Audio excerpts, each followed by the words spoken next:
जब शेर जी उठा की कहानी। यदि आप मेरे चैनल में नए हो तो मेरे चैनल को सब्सक्राइब करें, शेयर करें और लाइक करें। धन्यवाद।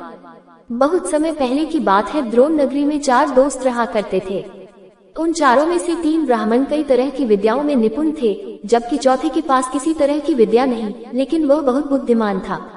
चौथा दोस्त हमेशा अपनी बुद्धि का इस्तेमाल करके हर समस्या से बचने का रास्ता निकाल लेता था, जबकि अन्य दोस्त विद्यावान होते हुए भी समझदारी से काम नहीं लेते थे। एक दिन उन चारों दोस्तों ने मिलकर सोचा कि पैसा कमाने के लिए विदेश जाना चाहिए। वहां जाकर ही विद्या का लाभ मिलेगा और पैसे कमाने का रास्ता भी। इसी सोच के चलते चारों विदेश यात्रा पर चल दिए। यात्रा करने के दौरान एक ब्राह्मण दोस्त ने कहा कि हम में से सिर्फ एक दोस्त के पास विद्या नहीं है। ऐसे दोस्त को हमारी विद्या के कारण मिलने वाला धन नहीं मिलना चाहिए, वो घर वापस जा सकता है। इस पर काफी देर चर्चा करने के बाद दूसरा दोस्त इस बात से सहमत हो गया, लेकिन तीसरे दोस्त ने कहा कि ऐसा करना ठीक नहीं होगा। हम सभी बचपन से दोस्त हैं और अब यह फैसला लेना गलत होगा। हम जो कुछ भी कमाएंगे उसे 4 हिस्सों में बांट देंगे। इस बात पर सबने हामी भरी और सभी विद्या का चमत्कार लोगों को दिखाने के लिए आगे की ओर बढ़ने लगे। यात्रा के दौरान जंगल से गुजरते हुए उन्हें एक मरा हुआ शेर दिखा।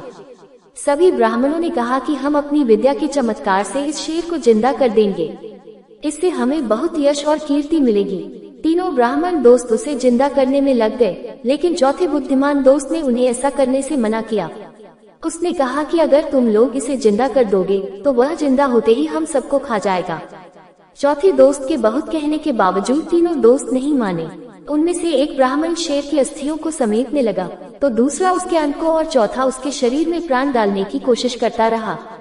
तीनों को अपनी अपनी विद्या का इस्तेमाल करते देख चौथा दोस्त डर गया। उसने अपने सभी मित्रों से कहा, ठीक है, तुम लोग अपने मन की करो, लेकिन मुझे पेड़ पर चढ़ जाने दो। इतना कहकर चौथा दोस्त छत से पेड़ पर चढ़ गया। वहीं अन्य दोस्त मिलकर अपनी सिद्धियों और विद्याओं के बल से उस शेर को जीवित करने की कोशिश में लग गए। देखते ही देखते शेर जिंदा हो जाता है।